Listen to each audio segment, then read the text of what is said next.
যে জিনিসটা দেখতে সুন্দর সেই জিনিসটা খেতেও সুন্দর। আসসালামু আলাইকুম, কেমন আছেন সবাই? ফুলের রানী গোলাপ। আজকে গোলাপটাকে একটা পিঠায় পরিণত করব। বেশি কিছু লাগবে না, সামান্য কিছু উপকরণ হলেই হবে, যা ছোট ছোট পোলাপানরা দেখলেও পারবে। কড়াইয়ের ভিতরে কিন্তু চিনি লেগে আছে, আবার অন্য কিছু ভাইবেন না, ময়লা টয়লা। কড়াইয়ের ভিতরে তিলের খাজা বানাইছিলাম, সেইগুলোই লেগে আছে। তো চিনি একটু লেগে থাকলে, সেটা থাকলে সমস্যা নাই, আরো ভালো হবে পিঠার জন্য। কেউ চিনি পিঠা খাইতে চাইলে আর একটু চিনি এর সাথে মিলাই দিতে পারবেন, তাতেও ভালো লাগবে। হাফ মগ পানি দিয়ে দিছি কড়াইয়ের ভিতরে, একটু লবণ দিয়ে দিছি টেস্ট আনার জন্য, যেহেতু পিঠাটা আমি লবণ পিঠা বানাবো। তার সাথে আমি 2 কাপ পরিমাণে আটা দিয়ে নিয়েছি। এবার আটাটা যখন ফুটে আসবে তখন একটু ইয়েলো ফুড কালারটা মিশিয়ে নেব। হলুদ রংটা দিছি এই কারণে, আজকের গোলাপগুলো হবে হলুদ রঙে। তো আটাটা কিছুক্ষণ রেখে দেওয়ার পরে যখন ফুটে গেছে, আটার উপরে পানি উঠে গেছে, তখন ভালো করে সব মিক্সড করে নিচ্ছি। আটা মাখানোর আগে অল্প কিছুক্ষণ রেখে দিতে হয়, তাহলে আটাটা সফট হয়। আর এবার আমি একটা এর সাথে ডিম ভেঙে দিচ্ছি। লবণ পিঠায় সবসময় ডিম দিলে বেশি ভালো লাগে। তো এবার সবগুলো আটা মাখিয়ে একটা ডো তৈরি করতে হবে,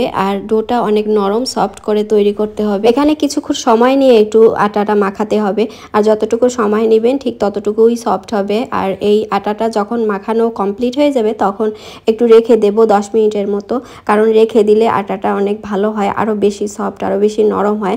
সবসময় আটার জিনিস মনে করবেন যে একটু রেখে দিলে যে কোনো জিনিসই ভালো হয়, হয় পিঠা বানাবেন না হয় লুচি বানাবেন, একটু আধা ঘন্টা পরিমাণে রেখে দিলে খেতে টেস্টও হবে আর অনেক সফটও হবে। তো এই মাখানোর সময় কারো কোনো রাগ টাগ থাকলে সবকিছুই আটার উপরে ঝাড়তে পারেন, কারণ যত রাগ এই আটার উপরে ঝাড়বেন ততই আপনার আটাটা সুন্দর হবে।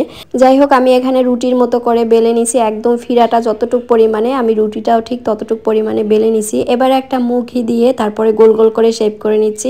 এভাবে সমস্ত রুটিটা আমি গোল শেপ করে নেব। একটু জায়গাও ফাঁকা রাখা যাবে না, যেখানেই গোল অংশটা হবে সেখান থেকেই কাটতে হবে। তারপরে যতটুকু আটা বাকি থাকে আর কি। তো এখানে গোল কাটার পরে আমি 5টা নিয়ে নিয়েছি। এবার লম্বা করে একটার উপরে একটা দিয়ে দেব। একটু দূরত্ব রেখে দিতে হবে যাতে গোলাপটা সুন্দর ছড়িয়ে যায়। তারপরে একটু পেঁচিয়ে পেঁচিয়ে নিয়ে আসতে হবে ঘুরিয়ে ঘুরিয়ে।